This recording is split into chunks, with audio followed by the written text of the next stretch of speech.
Dito naman tayo sa AC. Oo.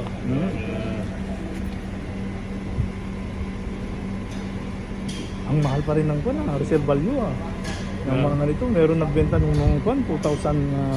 Baka modelo naman yun. Hindi, Anong year? 15 din, 16. 2000. Alam mo ang binenta niya? Magkano nabenta? 22. Mataas pa. 2016. Hmm. Mataas pa. Sabi ko, Mataas pa. kamuntik ng kinuha ng kwan, no? Ng insurance. Hindi, in-offer nila eh, no? Oo. Nakita mo naman yun lang. Oo, dyan. Tinu-tinu ng makina. Pero kung ano yung makina nito, ibibigay ko na. Kung tinamaan.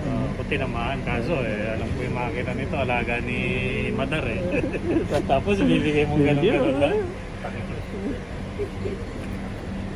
Biro mo, walang katalo-talo, nakaparada pa. Kaya nga, oh.